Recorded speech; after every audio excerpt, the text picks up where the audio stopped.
적절하게 끝나죠. 나중에 우리 부모님들 나중에. 네, 저 2년 전에 기농을 한 최종호라고 합니다. 아, 기농을 아까 시장님 말씀해주신 포천이 관광 사업을 해야 된다는 거에 굉장히 공감을 하고요. 혹시 도지사님이 계시면 포천을 뉴욕의 센트럴파크처럼 경기도에 공원화가 됐으면 좋겠습니다. 그리고 질문 드리고 싶은 거는 마찬가지로 여기 학교 문제인데요. 작은 학교들이 많습니다. 저희가 근데 특정 인원이 되지 않는다고 해서 무조건 숫자에 의한 통폐합을 진행하는 경우가 많고요. 그 사이에도 그런 걸 견뎌내면서 작은 문화나 마을 학교화하는 부분들이 많습니다. 그래서 혹시 그 아이들을 위한 교육 문제에 대해서는 어떻게 생각하시는지? 네. 지금 이제 그 시군 외곽 시군 지역들 여기는 이제 학교 통폐합 문제가 실제 심각해요. 학생 수가 적으니까 통폐합해버리고 멀리 원거리로 지금 통학해야 되고 힘들죠. 그러니까 4개월이니까 떠나요. 근데 원래는 반대로 해야죠. 불편하지 않게 만들어줘야 이사를 오죠.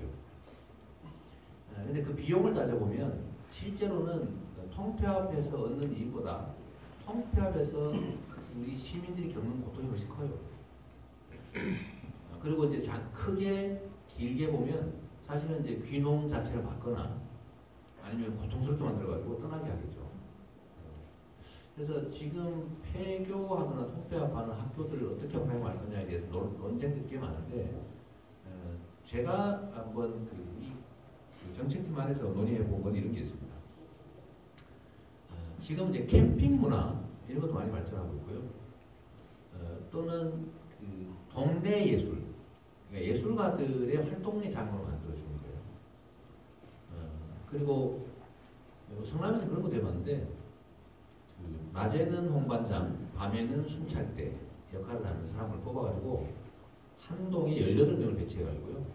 저희가 밤에는 순찰을 합니다. 예를 들면 귀가도 도와주고 도둑 생기면 막 도둑 쫓아가 잡기도 하고 또 낮에는 뭐 집 수리도 해주고 애도 봐주고 뭐 택배도 받아주고 공구도 빌려주고 낮에는 그런 거 하는 거예요. 동네 모습을 뽑아놓은 거죠. 시민 순찰대라는 것으로 반응이 엄청나게 좋았어요. 공공근로로 그쪽으로 투입하는 거예요. 결국 이제 새누리당 의원들이 꼴보기 싫다고 그래가지고 결국 폐지됐어요. 다시 하려고 싸우다 지금 제가 그만뒀는데 각 그 시군 군단위에는 면단이나 이런 곳에 저는 그런 봉사단을 유료로 배치할 필요가 있다고 생각해요. 그 봉사단을 예를 들면 문화예술 활동가들로 배치하고 그 학교를 활용하게 하면 모두가 좋아지겠죠. 근데 큰 돈 안 들어요. 생각 밖으로 돈 많이 들지 않습니다. 어디다가 막 길 넓히고 뭐 어디 엄청난 건물 짓고 이런 거 예산 조금만 하면 다 할 수 있는 거예요. 그래서 좀 활용하는 쪽으로 좀 가는 게 좋다 이렇게 생각해요. 하나만 더 추가로 그런 정책들을 만들어 주셔도 결국 어른이 하는 거잖아요. 네. 그 아이들의 생각이나 아이들의 의지를 담아내는 부분들은 다 가둬두려고 하는 형태로 움직인다고 보거든요. 그래서 그 아이들이 자발적으로 자기 생각이나 의견들을 꺼내놓을 수 있는 그 자체를 막는다고 보는데 네. 그런 부분에서는 그거는 이제 뭐 이런 폐교 문제는 아닌 것 같고 이제 교육에 관한 관점의 문제 같아요. 교육은 여러분도 뭐 다 동의하시겠지만 지금처럼 그 공교육이 그 스마트폰 만들기 교육을 하면 안 돼요. 지금 여러분들은 이거 필요한 게 있으면 여기서 다 찾아볼 수 있어요. 5분 안에 다 뒤져가지고 미적분도 할 필요 없어요. 이게 다 해줘요 계산기. 그런데 우리 미적분을 배우겠죠. 물론 그게 필요한 사람도 있어요. 그러나 대부분의 사람은 필요 없어요. 근데 그걸로 막 골머리를 앓고 있죠. 우리는 사실은 답을 하는 능력은 이게 다 해주고 질문하면 이게 다 해주거든요. 지금 현대사회에서 뭐가 필요하냐면 질문하는 능력이 필요합니다. 학생들한테는 질문을 어떻게 하는지 가르쳐야 돼요. 의문을 갖게 가르쳐야 돼요. 다른 사람이 하지 않은 생각을 할 수 있도록 가르쳐야 돼요. 그리고 뭔가 다른 사람이 하지 않는 걸 만들어내는, 생각해내는 창의적 능력을 가르쳐야 되거든요. 근데 현재 초중고 공교육은 이게 아닙니다. 근데 우리 귀농하신 아버님 입장에서는 학교에 가니까 그런 거 가르치고 있는 거예요. 답답하실 겁니다. 그러면은 이거를 결국 뭐에서 하냐면 사교육 하죠. 태권도 학원도 보내고, 그죠? 뭐 바이올린도 가르치고, 무슨 뭐 이게 팀 짜가지고 무슨 자기들이 원하는 수업도 하고 어디 해외 체험학습도 보내고 하잖아요. 근데 이거를 학교가 해줘야 됩니다. 성남에서 그걸 일부 시에서 했어요. 시에서 학교에 지원해주고 선생님들도 재교육 받아야 되기 때문에 이걸 제일 잘 아는 사람이 학부모예요. 그래서 학부모들이 학교에 가서 교과 과정에서 얘기를 해가지고 어떤 아이템을 내면 시에서 그 돈을 지원해줬어요.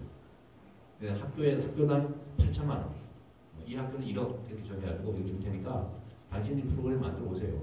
그리고 기본적인 프로그램을 또 만들어주고 검증되는. 근데 학교에 학부모들이 가서 교과 과정에 대해서 의견을 낼 수 있게 해주면 저는 이게 최고로 좋죠. 근데 가면은 모이면 밥값 걱정되죠. 그러니까 그것도 저희가 학부모 회비, 학부모 운영 회비를 시에서 한 500만 원씩 지원해 줬어요. 그럼 뭐 충분하거든요. 밥 사 먹을 수 있잖아요. 뭐 학교에 모여라 학부모들이. 그리고 학교에 요구를 해라. 그래서 학교에서 단위로 학부모들이 자기끼리 팀 짜가지고 바깥에서 하는 사교육을 학교에서 하게 해줘. 비용도 적고. 이번 얘기가 너무 좀 길어서 그런데 사실 이걸 해야 됩니다. 네, 그 정도까지 하고요. 농업 얘기 잠깐만 더 할게요. 농업 하시는 분도 있을 것 같아서. 지금 농업은 외국 농산물에 의해서 사실 죽어가고 있는 거고요. 그 중에 핵심은 저는 우리가 살아날 수 있는 길은 GMO를 막는 거라고 생각해요. 건강도 안 좋고. 그 다음에 친환경 농산물을 우리 국민들이 쓰게 해줘야 되는데 그냥은 안 되니까 공공 영역부터 이걸 먼저 쓰자. 학교에서 사과를 쓰는 것만 해도 그걸 우리 국내 농산물 농가들하고 계약 재배해가지고 사주기만 하면 얼마나 안정적인 농사가 가능하겠어요? 오이, 김치, 배추, 무 다 할 수 있어요. 쌀. 그래서 이 경기도 전체 차원의 예를 들어 농업과 도시 간의 예를 들어 교류가 실질적으로 가능하게 만들 필요가 있는 것 같습니다. 지금 이제 급식에 조금씩 하고 있어요. 결국은 제가 보기엔 고등학교 무상급식 시작될 거거든요. 피할 수 없습니다. 하게 될 텐데 그러면 지금 중학교, 초등학교 무상급식에 거의 맞먹는 양의 급식이 될 텐데 그러면 경기도 농업들을 거기다 결합을 시켜서 유기농업을 하게 하고 계약 재배하게 하고 학부모들이 체험학습 삼아 가지고 가서 관리하고 감시하고 이러면 서로 좋겠죠. 좀 그런 것들도 좀 보여보면 좋겠다는 생각입니다. 네, 뭐 말씀하시고 네. 한두 분만 더 하고 의원 시장 보고 시장 보고 하시고. 네. 여기 포천 들어온 지 한 7년 된 경상도 사람입니다. 경상도에 7년 됐어요. 쭉 이제 얘기 흐름을 쏟아보니까 청년 실험, 뭐 교육 이렇게 말씀하셨는데 저는 우리 딸이 이제 둘이 다 컸는데 큰 딸이 현재 실업자입니다. 아 그래요? 전문대학에서 그래픽 디자인을 하고 했는데, 그러니까 이제 보통은 현재까지 나온 정책들은 뭐냐면, 그러니까 실업 이유를 줄이기 위해서 어떻게 직업을 생산할 것인가인데, 부모들 입장에서는 놀고 있는 애들 편안하게라도 놀게 좀 해주자. 솔직히 말씀드립니다. 편하게 놀게. 그러니까 아무리 실업률을 높인다 하더라도 결국 노는 애들이 있는데 어디서 노느냐? 방구석에 처박혀서 결국은 아무것도 안 되는 거잖아요. 사회적에서 비용 많이 들여서 교육시켜놨는데. 그래서 젊은이들이 놀 수 있는 놀이터. 그래서 지네들이 모여서 뭐 저기 동네 PC방처럼 하면 뭐 그거를 뭐 요즘 보니까 카드 같은 거 주더라고요. 바우처라든가 그런 거 해서 저기 니네 노는 애들 여기서 모이면 밥은 줄게. 와서 쓰는 비용을 너가 해라. 아니, 애들이 놀다 보면, 그러니까 사실은 창의력 얘기하셨는데 사실은 잘 놀아야 돼요. 네, 놀아야 창의력이 생길 거 아닙니까? 그러니까 방구석에 들어있는 실업된 청년들 밖으로 조금이라도 끄집어내는 정책이 조금 있었으면 좋겠습니다. 네. 오라통 뒤집니다 진짜. 그 제가 하고 싶은 게 사실 그런 거예요. 박수 한번 할까요? 제가 기본소득 얘기를 하는 이유가 사실 저것 때문입니다. 앞으로는 말이에요. 예를 들면 분석 잘하고 예측 잘하고 뭘 잘하는 거 이런 것들 컴퓨터 갈 거예요. 그것도 인공지능 컴퓨터가. 그럼 뭐가 남냐? 그 컴퓨터가 못하는 게 있어요. 그게 바로 뭡니까? 예술 문화인이에요. 예술과 문화 교감 영역이죠. 그러니까 노는 거. 근데 이 노는 걸 우습게 알면 안 돼요. 앞으로는 노는 게 인간의 가장 중요한 활동이에요. 왜냐하면 필요한 생산은 이 기계와 인공지능으로부터 다 해치워요. 조금만 노동하면 얼마든지 만들어요. 그러면 사람들은 노동시간 엄청나게 짧아져요. 옛날에 막 24시간 거의 일했잖아요. 천년만 뜨고 일하고 그랬잖아요. 일 끝나고 자고, 눈 뜨면 일하고. 요즘 어때요? 노동시간이 거의 절반으로 줄었는데 더 줄었어요. 나머지가 뭐예요? 노는 거예요. 노는 방법이 두 가지가 있는데 이걸로 노는 방법이 있어요. 저기 게임. 이것은 게임 무시하면 안 돼요. 근데 오프라인에서 예를 들면 잘 노는 거. 중요한데요. 그리고 놀아도 그냥 놀 수는 없는 거고 노는 중에 제일 잘 노는 게 뭐냐면 창작 활동입니다. 문화 예술 활동. 자, 제일 재밌게 잘 의미있게 놀 수 있는 문화 예술 활동은 혼자만 재밌는 게 아니고 다른 사람들도 행복하게 만들어요. 그죠? 그게 예술이죠. 근데 이거를 가능하게 하는 방법은 사실 되게 쉽습니다. 제가 아는 문화 예술인들은요 이런 얘기하는 분들이 많아요. 내가 한 달에 30만 원만 안정적으로 누가 대주면 정말로 내가 하고 싶은 일을 하고 편하게 살겠어요. 그래서 진짜 많아요. 30만 원만. 50만 원만 하고 돼요. 그래서 앞으로 미래의 직업은 이런 문화예술, 창작 이 영역에서 주로 생길 수밖에 없는데 그 능력을 키워주고 겸 행복하게 놀 수 있도록 지금 잘 놀아야 된다니까요. 노는 사람이 많아야 돼. 적은 돈 줘도 잘 놀 사람을 많이 만들면 좋은 거예요. 왜냐하면 생산력 과잉 상태입니다. 필요한 걸 얼마든지 만들어낼 수 있어요. 옛날에는 생산력이 부족해서 죽으라고 일을 해야 살 수 있었는데 지금 전혀 안 해요. 잘 노는 사람을 많이 만드는 것도 중요한 과제일 것 같은데 제가 그래서 그 말씀에 전적으로 본 거예요. 그래서 기본소득을 해야 돼요. 제가 성남에서 청년배당이라고 그 1년에 100만 원 주는데 계속 늘리려고 그러거든요. 그래서 이번에 고등학교 나이 때 그러니까 16, 17, 18, 3년 동안에 연간 100만 원씩 급식비 대신에 지역 카페로 주려고 조례 만들고 예산 올렸다가 역시 부결 삭감당했죠. 언젠가는 내가 할 건데 그런 식으로 기본소득을 좀 늘려가면 그렇게 행복하게 놀 수 있는 사람들이 많이 생겨요. 그런 거는 완전 복잡인데 좀 지금 방에 들어있는 애들이나 좀 끄집어내 센터 청년 놀이센터 같은 거랑 연구 좀 해볼게요. 조금 생각 좀 해볼까요? 네. 이제 더 들어보세요. 하시면 한 분, 두 분, 세 분. 너무 많죠. 차량별로 질문할게요. 그래. 하나 하십시오. 저 괴로우시면 끝내고 간단하게 해서 끝냅시다. 네. 예, 정책적인 거 많이 연구해 오신 것 같아서 참 평생 하고 사는 즐겁고 거예요. 그렇습니다. 이제 좀 정치적인 거 질문할게요. 네. 사실 포털 가평이 민주당이 승리한 경험이 없어서 그렇죠. 용기가 없는 지역이에요. 그러나 우리 이재명 시장님이 사실 시장 된 게 사실 그 동네에서는 분당을 끼고서 성남 수정구 주문구 절반도 갖고 네. 분당을 극복하고 시장이 되신 분이시잖아요. 맞아요. 네, 맞아요. 역사적인 분이세요. 우리 그때 어떤 심정으로 뭐 갖고 어떻게 했는지 우리한테 용기를 좀 주시는 말 좀 전해주시죠. 그럴까요? 원래 분당은 강남벨트라고 그래서 전에 정동영 후보 나왔을 때 득표율이 18%라고 합니다. 강남하고 똑같아요. 그리고 손학규 때, 전직 대표 때 잠깐 이긴 거 말고 한 번도 이긴 일이 없죠. 제가 2010년에 당선됐을 때도 거기서 8% 정도, 6% 정도 맞췄습니다. 8%가 맞췄어요. 그리고 재선할 때 제가 10%, 8% 정도 이겼던 것 같고요. 그리고 제가 작년에 시정 만족도를 조사했더니 옛날에는 뭐 40몇 프로 이랬는데 80.6%가 나오고 분당이 한 82% 정도 나왔죠. 이 공산국가죠. 거의. 소차가 얘기는 아니었는데 그러니까 이게 경험인 것 같아요.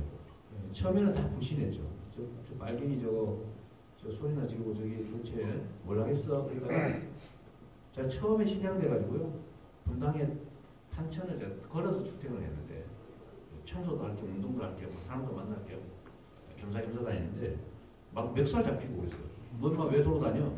아니 저 순찰 나오는데 막 시장이 생색 내려고 그러니까 이거지 그러고 반발하고 묵살하고 해가지고 저 그래서 경호원을 시작했습니다. 정말 험악했어요. 근데 요즘은 전혀 아닙니다. 요즘은 너무 반가워요. 그게 이제 진보는 무능하다, 과격하다, 무책임하다라고 하는 그 편견을 깬 거죠. 그래서 생각도 다 바뀌어서 정당 지지율도 거의 똑같이 되어버렸죠. 강남하고 완전히 다르게. 그런 게 이제 결국은 보고 느끼는 것 같습니다.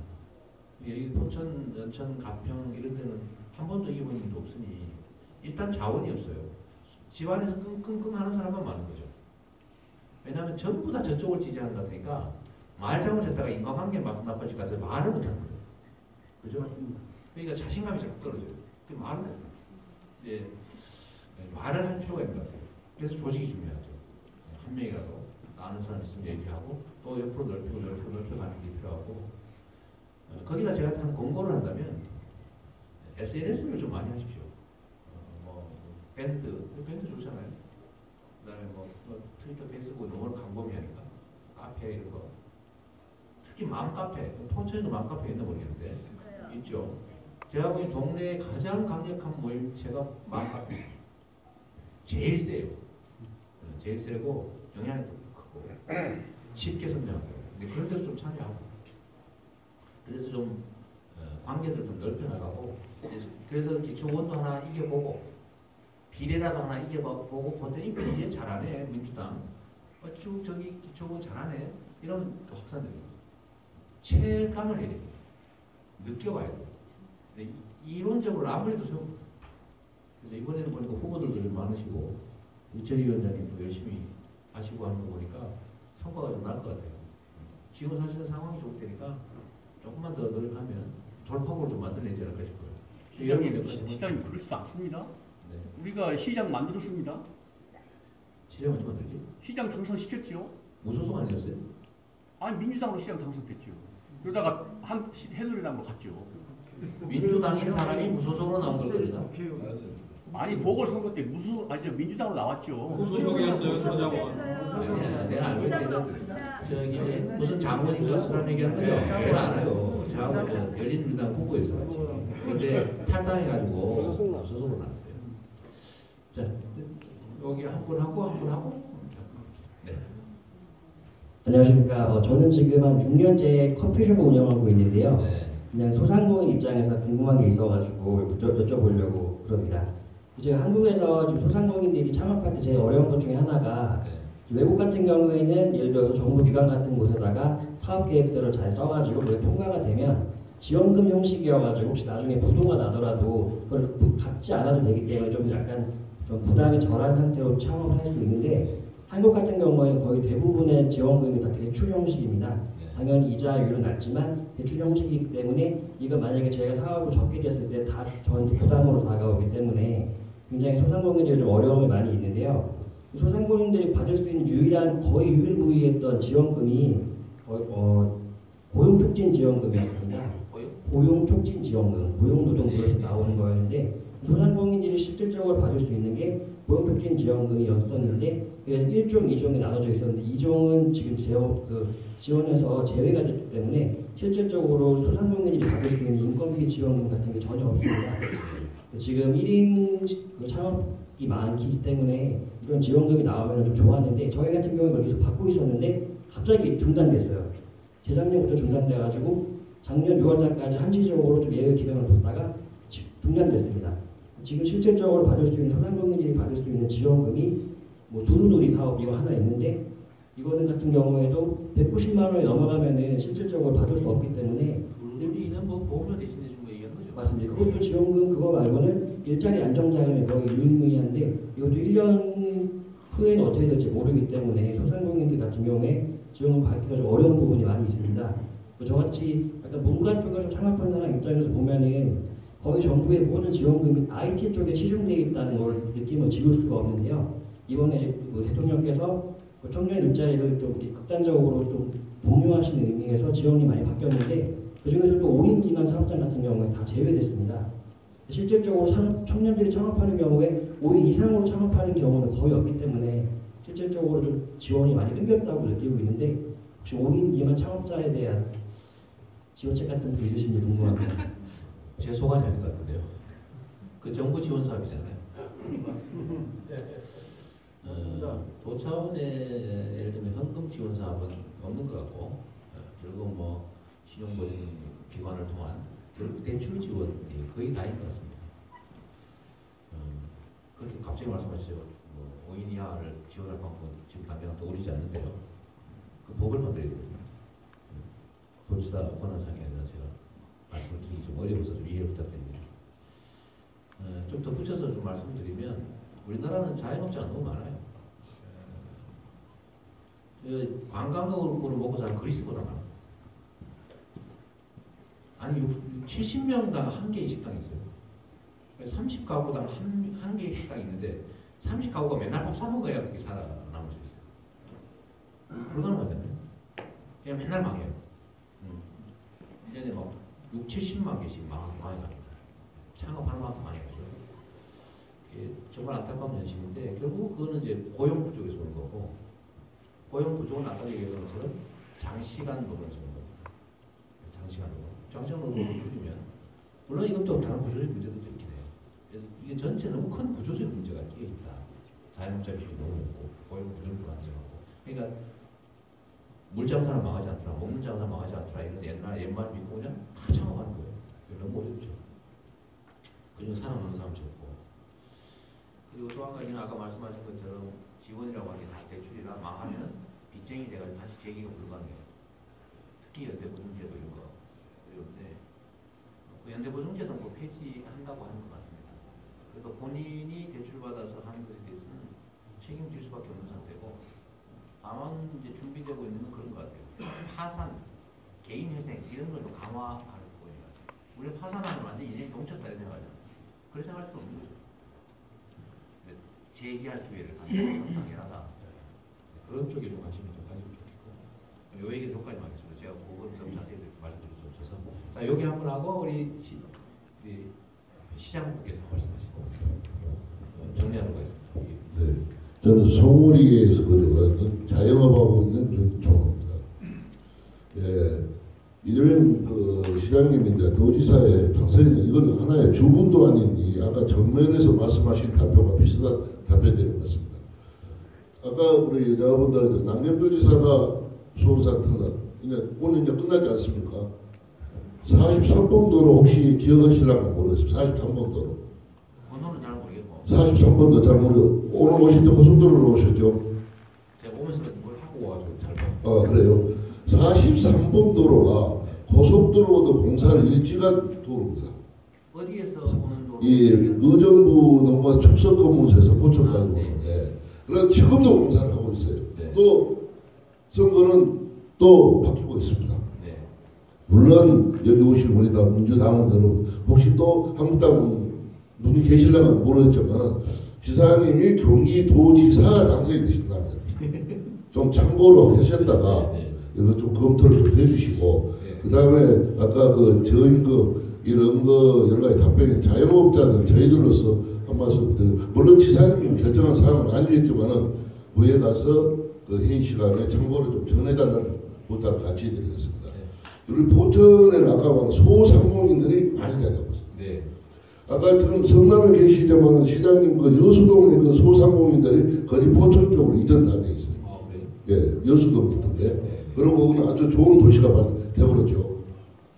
지금 포천에 일단 소상공인들이 많이 모여 사는 동네지만은 아까 미세먼지, 환경먼지 물론 지사님 해결하실 거는 아니시겠지만은 당선이 되시면은 참고로 좀 둬뒀다가 우리 기업인들과 소상공인들과 바쁘시겠지만 자주 면담을 해서 기업인들이 불편하지 않도록 최선을 다할 수 있는 시간을 가져줄 거를 이 자리에서 부탁을 드리겠습니다. 네.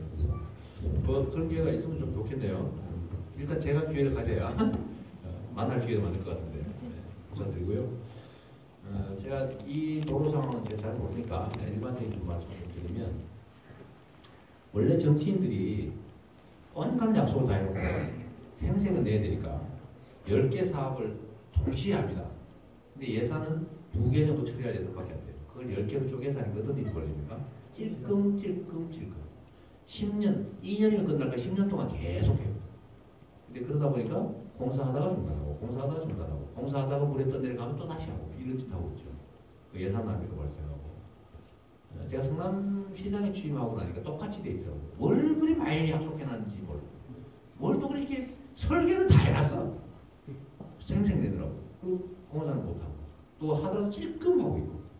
그래서 그 시민들한테 그렇게 공개적으로 이렇게 얘기했습니다. 앞으로는 그렇게 하지 않는다. 급한 것부터 먼저 해치운다는 거. 제가 성격이 좀 그래요. 저는 시장실에도 가면 아무것도 없습니다. 딱 결제하는 폐밖에 없어요. 제가 다 해치고 버립니다. 제가 사업하는 방식은 쉬운 거, 간단한 거 빨리 해치운다. 어려운 거 고민해도 잘 안 되거든요. 근데 보통은 어려운 거 고민하느라고 매달려 있죠. 반대로 공무원들한테 그렇게 지시했지만 저도 쉬운 거, 간단한 것부터 해치우기.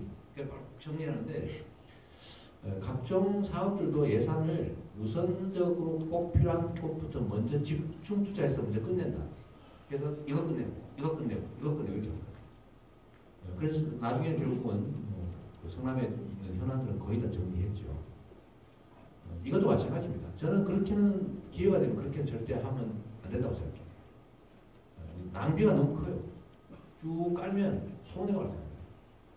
집중해서 한 번에 빨리 끝내는 게 빨리 써서 좋잖아요. 도로도 빨리 개통되기 좋잖아요. 2개를 갖다 2년 동안 하는 것보다는 1개를 1년 만에 끝내면 1년 동안 쓸 수 있어요. 이제 그런 방식으로 처리해야 되고, 아까 말씀드렸던 것처럼 이런 게 솔직히 아마 경기도에 저녁에 산지하고 있을 겁니다. 생생내느라고 오죽 많이 일하겠어요.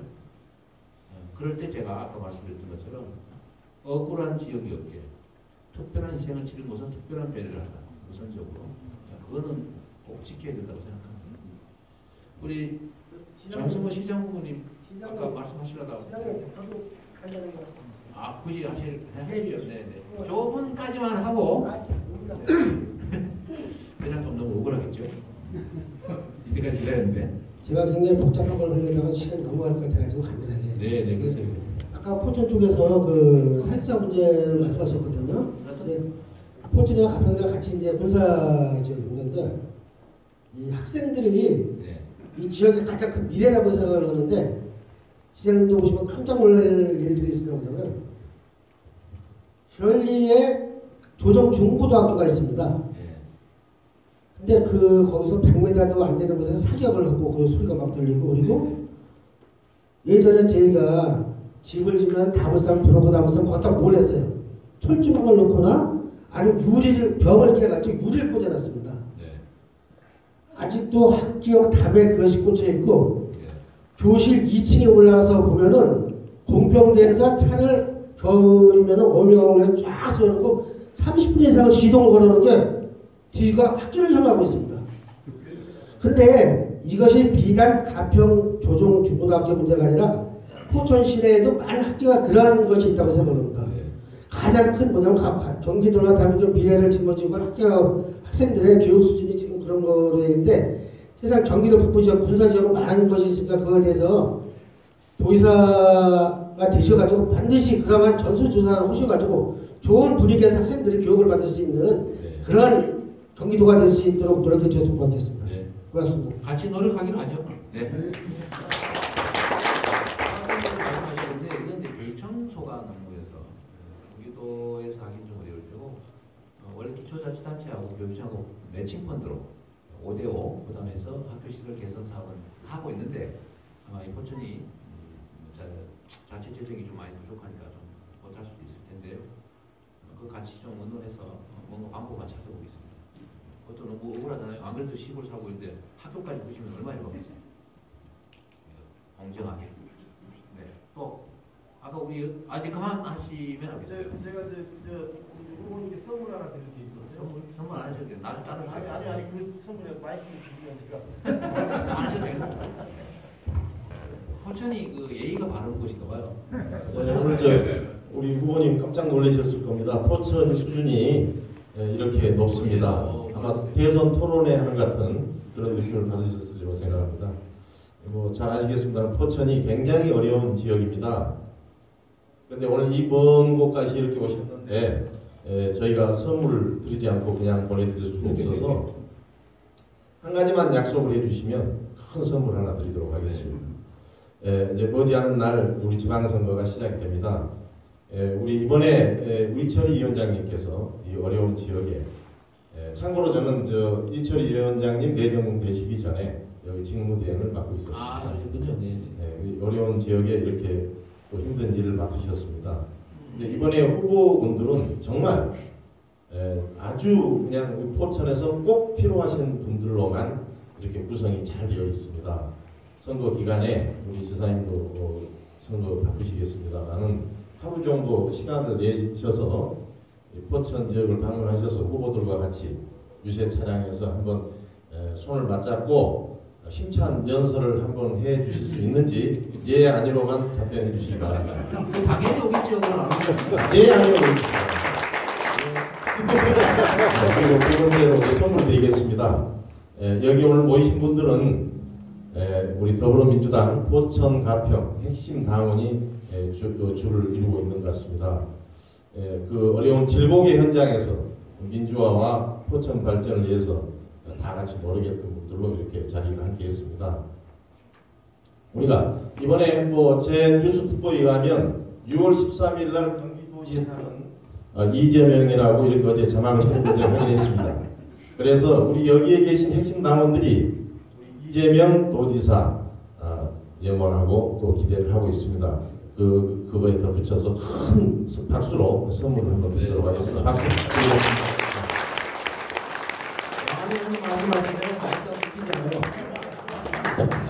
네, 이제 우리 아까 우리 아까 누가 됐어요?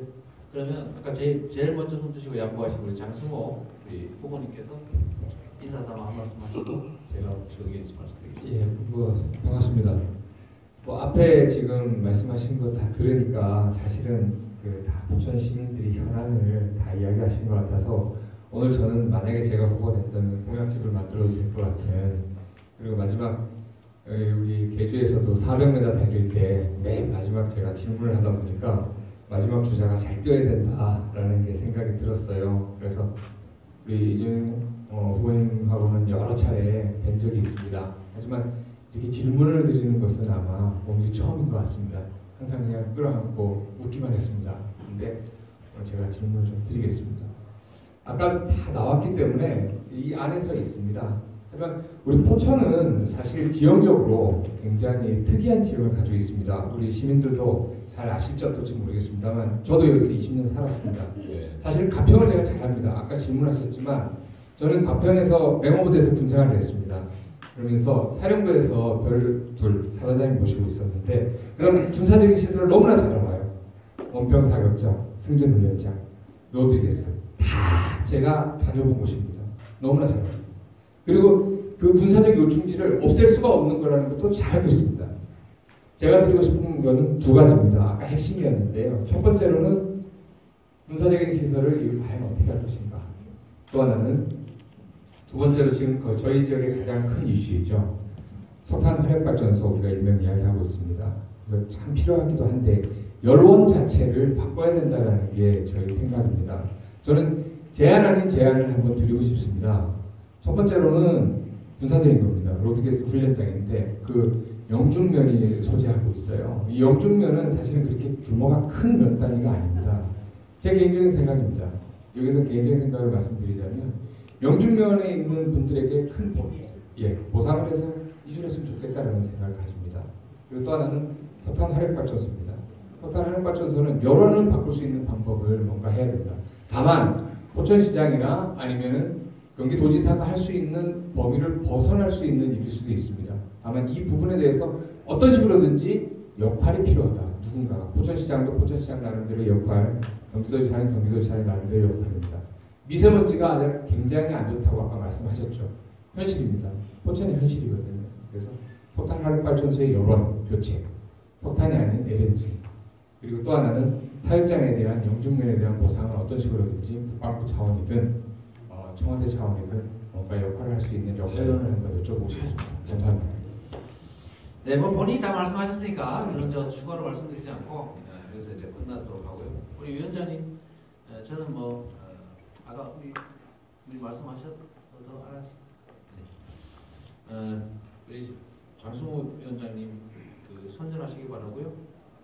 답은 이미 저 아까 드린 말씀에 본인이 하신 말씀에 다 들어있어서 저는 더 이상 이제 답은 안 드리기로 하고 긴 시간 감사합니다. 정말 그 말씀하신 것처럼 우리 포천 우리 시민들 또 각청 국민 여러분들이 너무 수준이 높아서 제가 되게 당황스러웠어요. 관훈클럽 토론하는 것도 훨씬 어려웠습니다. 긴 시간 함께 해주셔서 감사하고요. 저도 열심히 하겠고 또 여러분도 열심히 하셔서 우리 민주당 정권 이번에 지방선거 이길 수 있도록 최선을 다해 주시기 바랍니다. 감사합니다. 긴 시간 우리 참 진솔한 답변을 해주신 우리 이재명 도지사 예비 후보님께 다시 한번 큰 박수를 부탁드리겠습니다. 자, 그리고 이어서 사진 촬영을 해야 되는데 시간 관계상 전체 촬영을 먼저 합니다.